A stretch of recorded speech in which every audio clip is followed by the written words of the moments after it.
Hello everyone, champion square के online platform पे आप सभी का बहुत बहुत स्वागत है।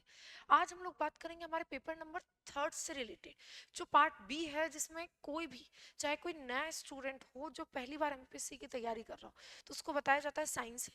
या जो स्टूडेंट पहले से भी तैयारी कर रहे हैं वो ये सोच के करते हैं कि यार साइंस है, मतलब बेसिक साइंस हमें पढ़ना होगा, बट ये बहुत ही वर्सेटाइल एरिया है। आपको पता होना चाहिए कि पेपर थर्ड पार्ट बी, जिसको हम लोग बोलते हैं विज्ञान तकनीकी एवं जनस्वास्थ्य, science technology and public health, वो टोटल 5 पार्ट्स में बटा हुआ है हमारा। सबसे पहला तो सामान्य विज्ञान है, पर उसमें भी सामान्य विज्ञान से बढ़कर बहुत सारी चीजें दी हुई है। ठीक है, दूसरा हमारा आता है कौन सा, तो दूसरा पार्ट हमारा आता है कंप्यूटर। उसमें थोड़ा थोड़ा सा ऐसा गणित वाला भी जुड़ा हुआ है। तीसरा हम लोगों का ये जो यूनिट है वो है आयुष। आयुष का मतलब यहाँ पे है आयुर्वेद, योगा, यूनानी, सिद्धा, सोवारिक, होम्योपैथी। ठीक है, इनसे तो ये पूरी चिकित्सा पद्धति हमें पढ़नी है। और चौथा आता है हमारा स्वास्थ्य, हेल्थ। जितनी भी भारत में चलने वाले स्वास्थ्य कार्यक्रम है वो सब हमें पढ़ने होते हैं। और आखिरी आता है पर्यावरण, इन्वायरमेंट। मतलब बहुत वर्सेटाइल एरिया है, और मुझे लगता है कि यहाँ पर जो स्टूडेंट को, चाहे कोई नया तैयारी करने उतरे, चाहे कोई तैयारी कर रहा है पहले से, पर पढ़ने का जो तरीका है ना, उसमें उन लोगों को थोड़ा सा चेंज लाने की जरूरत है। बच्चे क्या सोचते हैं, देखो, जो गाइडेंस में पढ़ रहे हैं उनकी बात ही नहीं है। ठीक है, उनको पता होगा कि अच्छा इस तरीके से अपने सिलेबस को तोड़ना है। ठीक है, बट फिर भी अगर हम अपनी तरफ से किसी चीज की सेल्फ स्टडी करने उतरते हैं या सिलेबस को समझने उतरते हैं, तो हमें क्या लगता है, काफी समय लगता है कि किस तरीके से चीजों को समझा जाए।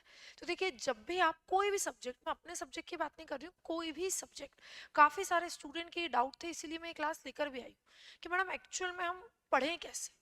हम सिलेबस जैसा दिया रहता है वैसा का वैसा पढ़ना शुरू कर दे लाइन बाय लाइन, कि कोई तरीका होगा। तो देखिए, तरीके दो है। सबसे पहला तरीका, जब आप तैयारी शुरू कर रहे हैं तो आपको सिलेबस को डिकोड करना पड़ेगा कि सिलेबस एक्चुअल में किस सीक्वेंस में पढ़ा जाएगा। और वो गहरी समझ से डेवलप होता है कि कौन सा टॉपिक किससे रिलेट करता है। इसीलिए तो कहते हैं कि गाइडेंस हमें यहीं पर ही जरूरत पड़ती है। और दूसरी चीज, सिलेबस में अगर समझ डेवलप करनी तो हमें सारे पीवाईक्यू देखने पड़ेंगे। ठीक है, तो मैं इस क्लास में पहले आपको सिलेबस डिकोड करना सिखाती हूँ, फिर अगली क्लास में हम लोग पीवाईक्यू के ऊपर बात करेंगे, सारे पीवाईक्यू, पांचों यूनिट से जो जो आए हैं, और आंसर राइटिंग कैसे करनी। ठीक है, तो ये इस क्लास का पार्ट वन ही समझिए, जिसमें मैं सबसे पहले तो आपको सिलेबस डिकोड करना सिखाती हूँ। सिलेबस डिकोड करना क्या होता है मैडम, ये मैडम ये दिया हुआ है, ये सिलेबस है पहली यूनिट का। ठीक है, इंग्लिश हिंदी दोनों में यहाँ पे लिखा हुआ है, विज्ञान के साधारण अनुप्रयोग, जनरल एप्लीकेशन ऑफ साइंस, सूक्ष्म जीव संरचना, सब कुछ दिया हुआ है। तो मैडम कहाँ से पढ़ना शुरू करें, यहाँ से, विज्ञान के साधारण अनुप्रयोग, जनरल एप्लीकेशन ऑफ साइंस। और पहले ही दिन अपना अपने आप को डिमोटिवेट कर ले, क्योंकि देखिए कुछ चीजें बाद में पढ़ने के लिए होती है। विज्ञान के साधारण अनुप्रयोग, पहली बात तो इस टॉपिक का कंटेंट ही ना के बराबर है। और इसमें पढ़ना क्या है, आधे से ज्यादा बच्चे तो इसी डाउट में। तो ऐसा कोई टॉपिक है जो हमें लग रहा है कि नहीं यार अभी हमारे लिए ठीक नहीं, तो हम उसका सीक्वेंस क्या करेंगे, चेंज करेंगे। जब कोई पढ़ाता है ना टीचर, तब वो भी सीक्वेंस को चेंज करता है। पहले इस पूरे सिलेबस में, जैसे मैं अभी फिलहाल यूनिट वन की बात करूं, तो यूनिट वन बटी हुई है हमारे बायोलॉजी, जीव विज्ञान, बायोटेक्नोलॉजी, जैव प्रौद्योगिकी, इथिनोबायोलॉजी, और खगोल शास्त्र में किन किन का क्या क्या योगदान रहा है, ये सारी बातों में। और फिर ऊपर वाला विज्ञान के साधारण अनुप्रयोग, तो ये टॉपिक सबसे पहले नहीं, ये टॉपिक सबसे लास्ट में पढ़ने वाला है। ठीक है, तो मैडम उससे क्या फर्क पड़ जाएगा, पढ़ तो हम कुछ भी सकते नहीं। जब हम कोई भी यूनिट पढ़ते हैं और उसको सिस्टमेटिक तरीके से पढ़कर उसके नोट्स बनाते हैं, उसकी सिनॉप्सिस बनाते हैं, उसको याद करते हैं, ठीक है, हमारा कॉन्फिडेंस डाउन नहीं होता कि यार पहली चीज पढ़ी और वही हमें याद नहीं। तो इसीलिए पढ़ना हमेशा ऐसा ही चाहिए जो चीजों को आसान बनाए और आपके आसानी से यूनिट डन हो जाए। ठीक है, आसानी से आप क्या कर पाए, उसको कंप्लीट कर लें। तो देखिए कैसे, तो मेरे हिसाब से इसका जो सिलेबस है फर्स्ट यूनिट का, वो कुछ इस तरीके से डिकोड होना चाहिए कि जो हमारा कोर पोर्शन, जो हमें आता है, उसको हम क्या कर ले, पहले कर ले। जैसे विज्ञान वाले पोर्शन की मैं अगर आपसे बेसिक बायोलॉजी की बात करूं, तो मेरे हिसाब से ये सभी को हल्का हल्का आता होगा। और जब भी कोई टीचर भी शुरू करता है ना, तो वो यहीं से करता है, और ये आपके नोट्स को एक सिस्टमेटिक फॉर्म भी दे देता है। ठीक है, कहाँ से शुरू करेंगे मैडम, तो हम शुरू करेंगे सेल से। और क्यों शुरू कर रहे हैं सेल से, क्योंकि अगर मैं आपको पीवाईक्यू बताऊंगी तो मैं आपको इंपॉर्टेंस समझाऊंगी कि भैया हर हर ईयर में, हर वर्ष में कोशिका से क्वेश्चन आया ही आया है। तो देखिए, यूनिट कंप्लीट करने के साथ साथ हमें क्या क्या बातों का ध्यान रखना है कि वो इंपॉर्टेंस लेवल पे कंप्लीट हो, मतलब जो ज्यादा इंपॉर्टेंट वो पहले आ जाए। ठीक है, हमारे नोट्स में भी वही पहले लिखा हो, ताकि हमारा उसी पर सबसे पहला क्या हो, ध्यान केंद्रित हो। मैडम बाकी इंपॉर्टेंट नहीं क्या, कह नहीं सकते, बट हम तो एनालिसिस ही कर सकते हैं प्रीवियस ईयर के हिसाब से। तो वही हमने क्या किया, एनालिसिस किया है और हमारी पढ़ाई को आसान बना सकते हैं कि हम जल्दी जल्दी पढ़ भी सके, यूनिट कंप्लीट भी हो सके और सिस्टमेटिक तरीके से हमें समझ में भी आए। क्योंकि क्या होता है ना, जब हम इधर उधर से पढ़ लेते हैं, कुछ टॉपिक इधर लिखा है कुछ टॉपिक इधर लिखा है, तो देखिए जेन्युइनली मैं बताऊं कि नहीं समझ में आता है। चार सोर्सेस से पढ़ते तो और बिल्कुल समझ नहीं आता है। हमारी पढ़ाई, हमारे नोट्स, हमारे सिनॉप्सिस, वही हमारे लिए एग्जाम के टाइम पे काम आते हैं।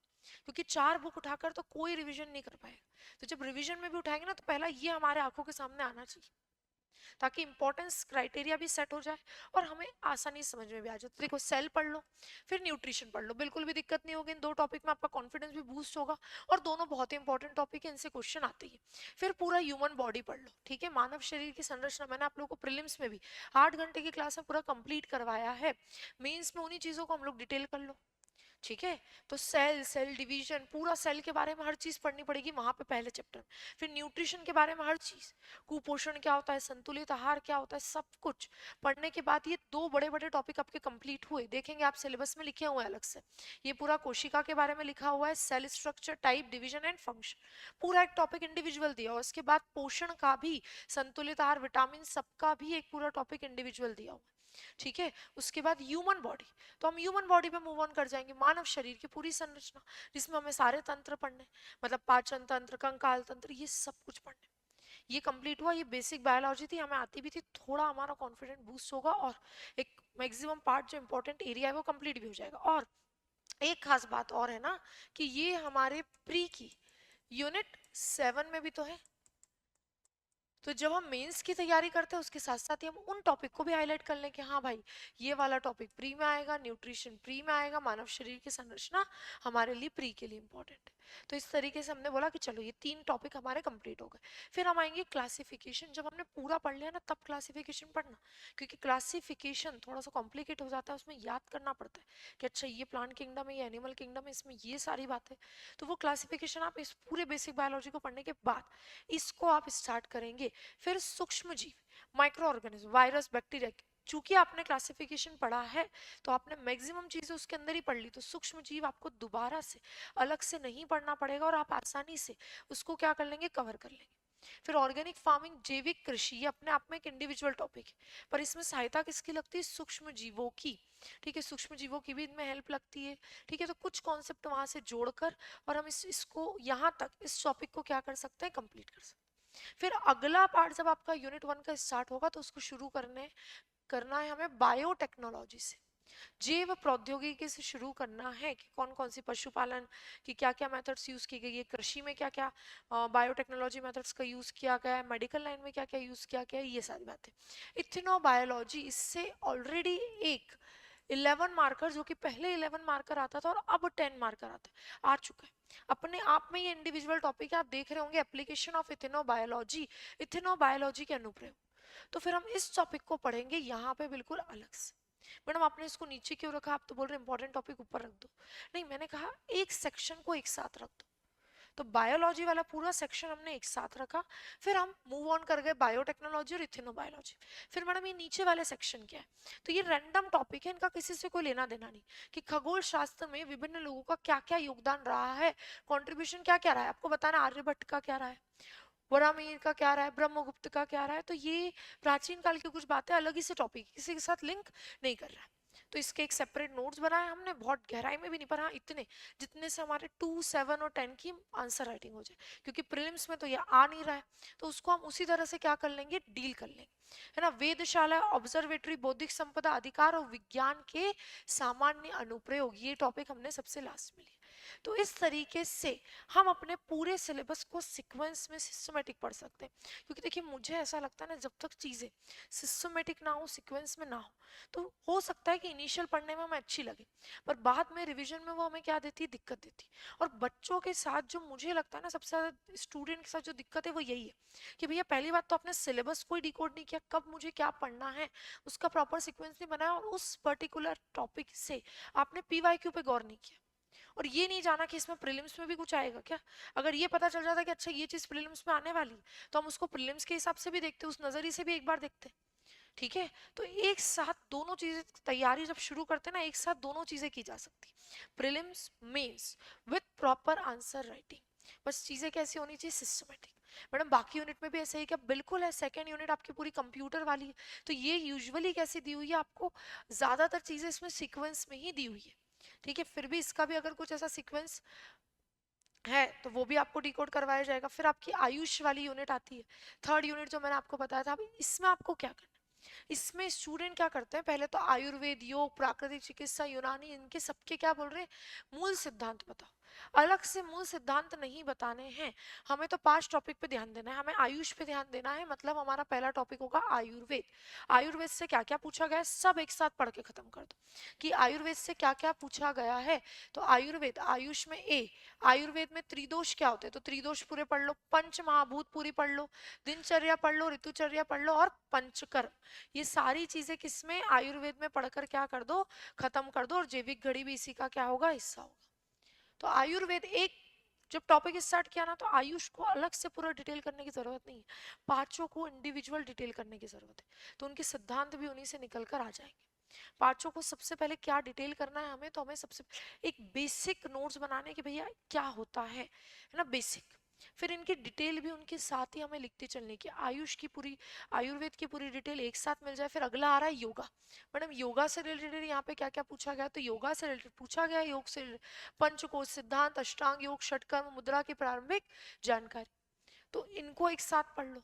फिर आपसे क्या पूछा गया है, यूनानी, नेचुरोपैथी, प्राकृतिक चिकित्सा। तो प्राकृतिक चिकित्सा से जो जो चीजें हैं उधर तो केवल एक बेसिक डिटेल दो, और बाकी 5 चैप्टर में इसको डिवाइड कर लो, आयुर्वेद, योगा, प्राकृतिक चिकित्सा, यूनानी, सिद्धा, है ना, इसमें डिवाइड कर लो। और फिर जो अलग से टॉपिक है, अलग से टॉपिक है मतलब इन सब की बेसिक डिटेल, आयुष की बेसिक डिटेल होने के बाद, आयुष मतलब 7 चीजों की जो डिटेल में पूछे उनकी तो हम डिटेल ही करेंगे, है ना। जैसे आयुर्वेद डिटेल में पूछा है, योगा, प्राकृतिक चिकित्सा इनको डिटेल में पूछा गया है, तो उनको हम डिटेल ही करेंगे। जो डिटेल में नहीं पूछा गया है उनकी हम बेसिक जानकारी देंगे और पहले इस पार्ट को कंप्लीट करेंगे। फिर जो वन डे वन टॉपिक है ना, जैसे one nation one and policy, इसको अलग से पढ़ो। आपके सडोष संस्कार, 16 संस्कार, इसको अलग से पढ़ो। और फिर लास्ट में पढ़ो ये वाला टॉपिक, ठीक है। क्योंकि ये टॉपिक बड़ा वैसा वाला है कि याद करने वाला टॉपिक है कि भाई हेल्थ एडमिनिस्ट्रेशन इंक्लूडिंग आयुष, ठीक है, केंद्र, राज्य, जिला एवं ग्राम स्तर पर आयुष से स्वास्थ्य प्रशासन को समझाए, और राष्ट्रीय स्वास्थ्य नीति एवं इसमें आयुर्वेद का क्षेत्र। तो ये टॉपिक हम लास्ट में उठाएंगे। बाकी सारी चीजें जो भी आयुर्वेद, योगा, यूनानी, सिद्धा, सोवा, रिक्पा, नेचुरोपैथी, प्राकृतिक चिकित्सा, इन सातों से रिलेटेड उनको सबसे पहले टॉप पे रख लो। इसलिए ये यूनिट मुझे लगता है बहुत सॉर्टेड है, 30 दिनों में ये यूनिट कंप्लीट हो जाती बहुत सिस्टमेटिक तरीके से विथ नोट्स, है ना। तो ये किया जा सकता है। उसके बाद यूनिट नंबर, जैसे फोर्थ की बात करें हम लोग, यूनिट नंबर फोर्थ का कोई सिलेबस देख ले तो वो सिलेबस देख के बेहोश हो जाए, कितना बड़ा सिलेबस दिया हुआ है, कैसे करेंगे हम लोग। अरे भाई सिलेबस में दिया इतना ही है ना, बहुत आसान है। यूनिट नंबर 4 35 से 40 lecture maximum with notes complete हो जाती है, ठीक है। तो उसको हम आसानी से कैसे कर पाएंगे, तो आसानी से हमने कहा कि भैया शुरू करना है आपको कार्यक्रम से नहीं, नीतियों से शुरू करना है। क्योंकि उन्होंने दिया तो हमें ये है कि राष्ट्रीय स्वास्थ्य कार्यक्रम, तो उसके अंदर पहले तो 3 बेसिक टर्म को आप अच्छे से समझेंगे, स्वास्थ्य क्या होता है, स्वच्छता क्या होता है, और बीमारियां क्या होता है। इन 3 बेसिक टर्म को आपने बेसिक बेस बनाकर अच्छे से समझना है, ठीक है। तो सबसे पहले तो आपकी शुरुआत ही कहाँ से होगी, तो सबसे पहले आपकी शुरुआत होगी कि भाई स्वास्थ्य क्या होता है, व्हाट इज हेल्थ, स्वच्छता क्या होता है, और स्वच्छता ना रखे तो कौन कौन से रोग हो जाएंगे, डिसीजेस, ये सब पढ़ लो, ठीक है। रोग आपके प्रीलिम्स में भी और मेंस में भी अच्छे से पढ़ लो एक ही बार में। फिर आपने बात करी राष्ट्रीय स्वास्थ्य नीति। मैडम कार्यक्रम बोला, नीति क्यों पढ़ रहे हैं, क्योंकि कार्यक्रम नीतियों में ही चलेंगे। तो जो नहीं बोला है ना वो भी हमें जानना पड़ता है, कुछ हिडन चीजें हैं जो हमें जाननी पड़ती है। तो आपको पूरा पढ़ना पड़ेगा राष्ट्रीय स्वास्थ्य नीति क्या है, उसके क्या क्या लक्ष्य रखे गए, और उन लक्ष्यों को किस कार्यक्रम के तहत धरातल पर उतारा जा रहा है। तो सबसे बड़ा कार्यक्रम हमारा है राष्ट्रीय स्वास्थ्य मिशन। तो पूरा राष्ट्रीय स्वास्थ्य मिशन क्या है, इसके अंदर क्या क्या गोल सेट हुए, आपका एनआरएचएम क्या है, ग्रामीण मिशन, और शहरी मिशन, अर्बन क्या है, ये पूरा पढ़ो। फिर इसके अंदर भी 2 पार्ट है, आपका एनएचएम 2 ही बातों पर ध्यान दे रहा है, एक है communicable disease and non communicable disease, संचारी और गैर संचारी रोग से संबंधित चीजें, कार्यक्रम सब एनएचएम के अंदर आते हैं। और दूसरा RMNCH+A पर ध्यान दे रहा है, मतलब reproductive, maternal, neonatal, child health plus adult. प्रजनन, माता, बच्चे, शिशु, किशोर, इन सबके स्वास्थ्य से रिलेटेड जितने प्रोग्राम है सब इसके अंदर आ जाएंगे। ठीक है, तो सिलेबस में मैडम इनमें से कुछ दिए हुए, कुछ हिडन है। हिडन कौन से? तो ये वाले हिडन है जो लोग पढ़ते नहीं है पर एग्जाम में तो पूछे जा रहे हैं, तो ये हिडन कॉन्सेप्ट है। मैडम कौन कौन से दिए? तो दिए हुए हैं, देखो आपको ये पूछा गया है कि भैया कुष्ठ रोग, तो ये आपका कौन सा कार्यक्रम है? संचारी वाला कार्यक्रम होगा। AIDS, national AIDS control program बताओ। ब्लाइंडनेस, ये गैर संचारी वाला होगा, national program for the control of blindness. Polio, ये संचारी रोग वाला होगा। National tuberculosis prevention program, TB के बारे में आपको बताना है। वेक्टर जनित रोग नियंत्रण कार्यक्रम, ये आपको बताना है। फिर प्रजनन एवं बाल स्वास्थ्य कार्यक्रम जो कि माता और शिशु से रिलेटेड है, एनएचएम के अंदर ही आएगा। ठीक है, इतनी चीजें आपको यहाँ पर क्या करनी, देखो बतानी। और यही मैंने आपको इसमें तोड़कर बताया है कि देखो कुष्ठ रोग वाला कार्यक्रम, एड्स वाला कार्यक्रम, तो इस वाले हिस्से के अंदर पढ़ो। ठीक है, ये वाले पूरे कंप्लीट करो। और इधर RMNCH+A में क्या क्या? तो सबसे पहले तो प्रजनन एवं बाल स्वास्थ्य कार्यक्रम जो कि सिलेबस में अलग से दिया, और इस कार्यक्रम के अंदर चलने वाले माता और शिशु के लिए जितने भी कार्यक्रम है सब पढ़ लो। मैडम क्या काम आएगा इनका बाद में, आप पूछ सकते हैं क्या? बिल्कुल पूछ सकते हैं, क्योंकि हमारा एक टॉपिक और है जिसमें लिखा हुआ है मध्य प्रदेश में माता मृत्यु दर। तो पूछा जाता है कि भैया माता मृत्यु दर को कम करने के लिए क्या क्या उपाय किए गए? तो ये सब किए गए। जननी शिशु सुरक्षा योजना, जननी शिशु सुरक्षा कार्यक्रम राष्ट्रीय, बाल स्वास्थ्य कार्यक्रम राष्ट्रीय, किशोर स्वास्थ्य कार्यक्रम, सुमन योजना, ये सारी चीजें की गई। ठीक है, तो हमें इसको इसी तरीके से क्या करना है, डिटेल करना है। तो कई बार क्या होता है ना कि जब हम सिलेबस एकदम पढ़ना शुरू कर देते हैं, भैया पॉइंट बाय पॉइंट पढ़ लो कि राष्ट्रीय फिर ये लिखा है फिर एनएलपी ये सब पढ़ते चलो, तो कई चीजें आगे पीछे हो जाती है और हमें समझ में नहीं आती कि कैसे पढ़ना है। तो सिलेबस को डिकोड करना बहुत जरूरी है। यहाँ तक आपने पूरा एनएचएम को कंप्लीट किया, फिर आप आ जाएंगे पल्स पोलियो कार्यक्रम पे, टीकाकरण कार्यक्रम, ठीक है, एकीकृत बाल स्वास्थ्य कार्यक्रम, आयुष मिशन, फिर आयुष्मान भारत, स्वच्छ भारत अभियान, यहाँ तक भारत में चलने वाले सभी बड़े बड़े कार्यक्रम क्या हो गए, खत्म हो गए। और ये पूरा हमारे प्रीलिम्स का भी एक हिस्सा है। प्रीलिम्स में अगर आप लोगों ने यूनिट 7 का सिलेबस किसी बच्चे ने ध्यान से देखा होगा तो ये यूनिट 7 के सिलेबस में इंक्लूड है। क्या इंक्लूड है? स्वास्थ्य नीति एवं कार्यक्रम, संक्रामक रोग, उनकी रोकथाम एवं स्वास्थ्य सूचक, पूरा एक डेडिकेटेड टॉपिक है कि हेल्थ पॉलिसी क्या है, कौन कौन से प्रोग्राम है, डिसीजेस के बारे में बताओ, कैसे रोकेंगे बताओ, और स्वास्थ्य सूचक क्या क्या है, ये पूरा इसके अंदर क्या है दिया हुआ है। तो आपका प्रीलिम्स और मेंस दोनों का काम हो जाएगा अगर किसी बच्चे ने यूनिट 4 को सिस्टमेटिक तरीके से पढ़ लिया। ठीक है, ये पूरे प्रोग्राम हो गए। उसके बाद इंडिविजुअल टॉपिक की मध्य प्रदेश में माता मृत्यु दर बताओ, नेशनल फैमिली हेल्थ सर्वे के बारे में, बायोमार्कर, प्राथमिक स्वास्थ्य सेवाएं और प्राथमिक स्वास्थ्य केंद्र, सामुदायिक स्वास्थ्य केंद्र, उपकेंद्र, ये सारे केंद्रों के बारे में बताओ। ये लास्ट के आपके दो टॉपिक है, देखने में काफी बड़े लगते हैं। ये पूरा बायोमार्कर वाला टॉपिक है, ये पूरा प्राथमिक स्वास्थ्य देखभाल वाला टॉपिक है, देखने में काफी बड़े लगते हैं, पर अगर इस सीक्वेंस में कोई इसको पढ़े तो आसानी से क्या कर सकता है, कंप्लीट कर सकता है। और जो हिडन चीजें वो भी यहाँ पर क्या हो जाएगी, कवर हो जाएगी। तो ये जो मैं लेक्चर लेकर आई हूँ ना, मैं इसीलिए लेकर आई कि पहली बात तो जब आप एमपीपीएससी की तैयारी करें तो केवल मेरे विषय में नहीं, किसी के भी विषय में सबसे पहले सिलेबस को समझें। सिलेबस की समझ तब डेवलप होगी जब आपने कभी ना कभी क्वेश्चंस देखे होंगे कि कैसे आए होंगे। ठीक है, और तब आपको समझ पड़ेगा कि अच्छा ये टॉपिक इससे रिलेटेड और मुझे इसमें ये सीक्वेंस अपनाना है, सिस्टमेटिक नोट्स बनाए, क्योंकि रिवीजन अलग अलग पुस्तकों से नहीं हो पाएगा, मेरा ये थॉट प्रोसेस। ठीक है, बाकी कई सारे लोगों का अलग भी मानना होगा कि ठीक है हम ऐसा भी कर सकते हैं ऐसा भी कर सकते हैं, पर अगर आप एक अच्छी तैयारी कर रहे हैं, ठीक है, तो एक अच्छी तैयारी में बहुत लंबा समय नहीं लगता है।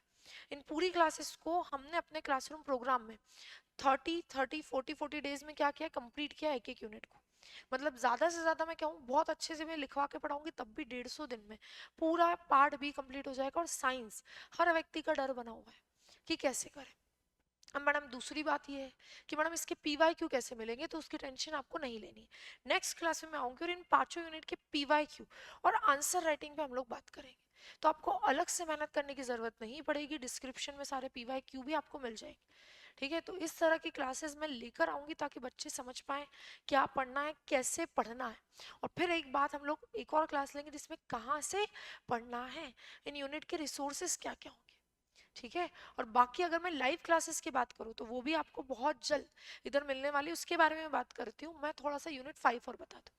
यूनिट 5 जैसे पर्यावरण है, मेरी मान अगर मैं अपनी बात करूं तो पर्यावरण में कुछ लोग पहले टॉपिक से शुरू कर देते, पर्यावरण की अवधारणा वगैरह लिया जा सकता है, कोई दिक्कत नहीं है, ठीक है। चलो ये टॉपिक तो अपने आप में इंडिविजुअल है, पर इसको बाद में भी लिया जा सकता है, कोई भी दिक्कत नहीं आएगी। ये अलग अलग पर्यावरण क्या है, चीजें, कॉन्सेप्ट है, इंडियन ट्रेडिशन में क्या क्या रोल है, वो शुरुआत मेरे हिसाब से इन जगहों से होनी चाहिए। मैडम इनमें से भी किससे, तो जैसे मैं कहूँ पर्यावरणीय क्षरण के कारण और प्रभाव, ये बात कि भैया पर्यावरणीय क्षरण इन्वायरमेंटल डिग्रेडेशन है क्या, सबसे पहला ये पढ़ो कि इन्वायरमेंटल डिग्रेडेशन के कारण क्या क्या है, कारण क्या क्या है। तो कुछ प्राकृतिक कारण भी और कुछ मानव जनित कारण भी। तो इससे आपका दूसरा टॉपिक ऑटोमेटिक तैयार हो जाएगा, मानव गतिविधियों का पर्यावरण पर प्रभाव। क्योंकि हम क्या कह रहे हैं कि भैया पर्यावरणीय क्षरण में मानव गतिविधियां ही तो जिम्मेदार है, हम ही तो कर रहे हैं प्रदूषण, हम ही तो पहुंचा रहे हैं जैव विविधता को नुकसान, ठीक है। तो यहाँ से आपका पर्यावरणीय प्रदूषण, जलवायु परिवर्तन, ठीक है, जैव विविधता, सारे कॉन्सेप्ट एक साथ निकल के आ जाते हैं। पर्यावरण का सिलेबस देखने में लगता है अरे बाप रे कितना बड़ा सिलेबस है, बट घुमा फिरा के बार बार सेम ही बातें पढ़नी होती है कि पर्यावरण क्या है, पर्यावरण को किन चीजों से नुकसान हो रहा है, प्राकृतिक है, मानव जनित है, ठीक है। उसके बाद फिर आपसे पूछा जाता है कि इन्वायरमेंट नुकसान हो रहा है तो इनको कैसे सुधारा जा सकता है, और क्या क्या अंतरराष्ट्रीय और राष्ट्रीय प्रयास किए जा रहे हैं इनको सुधारने के लिए। अगर इतना कोई पढ़ ले ना तो उसके ये दोनों कॉन्सेप्ट पूरे पूरे क्या हो जाएंगे, कंप्लीट। फिर पर्यावरणीय शिक्षा अपने आप में एक सिंपल कॉन्सेप्ट रखें, इसको अलग कॉन्सेप्ट, ठीक है। इन्वायरमेंट फ्रेंडली कौन कौन सी टेक्नोलॉजीज का हम लोग यूज कर सकते हैं, मतलब पर्यावरण को हमने ये देख लिया कि क्या क्या नुकसान हो रहा है, कैसे ठीक किया जा सकता है, ये सब।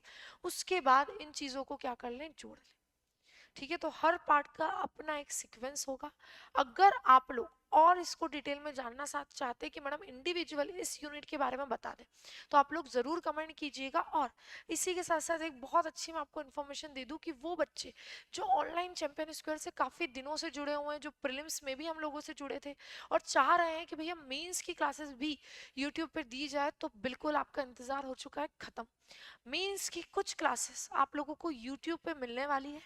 उन क्लासेस को मैंने डिवाइड किया है कि हर मेरी जो यूनिट है, पेपर थर्ड पार्ट बी पूरी, ठीक है, तो उस पार्ट बी में पांचों यूनिट में से मैं फिलहाल पांच पांच मेन इंपॉर्टेंट टॉपिक आपको कवर करवाऊंगी, ठीक है। Free on YouTube with complete notes, synopsis, सब कुछ नीचे ही डिस्क्रिप्शन में आपको पीडीएफ में मिला करेगी।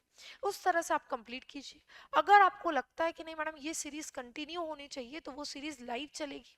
जैसे कि एक लाइव आपको ऑलरेडी यहाँ पर दिख रही होगी streaming, NFHS national family health survey, जिसकी 29 मई को एनएफएचएस 6 की रिपोर्ट आई। तो पहला टॉपिक मैंने यूनिट नंबर 4 से ही उठाया, तो पहले 5 टॉपिक यूनिट नंबर 4 से हम लोग क्या करेंगे, कंप्लीट करेंगे। उसके बाद हम लोग चलेंगे अगली यूनिट पे। ऐसे हर यूनिट से मैं इनिशियली आपको 5-5 टॉपिक पूरे कंप्लीट करवाऊंगी जो बहुत इंपॉर्टेंट है, जिनसे क्वेश्चन आने की पूरी पूरी संभावना है। और फिर अगर हमें ये सीरीज आपको और अच्छी लगेगी तो हम इन्हीं टॉपिक को आगे कंटिन्यू रखेंगे और 5-5 टॉपिक लेकर वापस से कंप्लीट करते जाएंगे। एक टॉपिक पढ़ने से भी हमें ये समझ डेवलप हो जाती है कि पढ़ना कैसे और पढ़ना कहाँ से, ठीक है। तो सिलेबस को डिकोड करना सीखिए, सिलेबस को कैसे क्या पढ़ना है ये बात जानना बहुत जरूरी है। एक पहली यूनिट का मैंने डिकोड करके बताया, फोर्थ यूनिट का मैंने बताया, ऐसे बाकी भी जो यूनिट है उनको भी डिकोड करके आसानी से पढ़ा जा सकता है। तो जब भी मैं लाइव में अभी कोई भी यूनिट स्टार्ट करूंगी तो मैं ये सिलेबस डिकोड करके रखूंगी। और पीवाईक्यू भी आपको इसके नेक्स्ट क्लास में मिलेगी, मतलब ये आपका पार्ट 1 है, पार्ट 2 के लिए जरूर इंतजार करें। और जल्दी आपको पार्ट 2 मिलेगा जिसमें हम सारे पीवाईक्यू और आंसर रेडी इनके ऊपर बात करेंगे, ताकि आप लोग पेपर जो आपका थर्ड है उसके पार्ट बी के लिए तो निश्चिंत रहे, ठीक है। आपको पता चले कि क्या क्या पढ़ना है, कैसे कैसे पढ़ना है। बिल्कुल भी कॉम्प्लिकेटेड सिलेबस नहीं है। कई लोग तो इसीलिए हथियार डाल देते हैं कि लगता है बहुत कॉम्प्लिकेटेड सिलेबस है, बिल्कुल भी नहीं, बिल्कुल आसान सिलेबस है। बस हमें उसे आसानी से क्या करना है, पढ़ना है, ठीक है। तो चलिए मिलते हैं अगली क्लास में। Thank you so much. आप लोग बताइएगा कि कुछ स्पेशल टॉपिक अगर आपको चाहिए हो कि नहीं मैडम ये वाले टॉपिक पढ़ा दीजिए, या फिर कुछ गाइडेंस चाहिए हो तो आप लोग जरूर कमेंट करके बताइएगा, और हम लेक्चर के माध्यम से इसी तरह से यूट्यूब पे जुड़े रहेंगे। Thank you.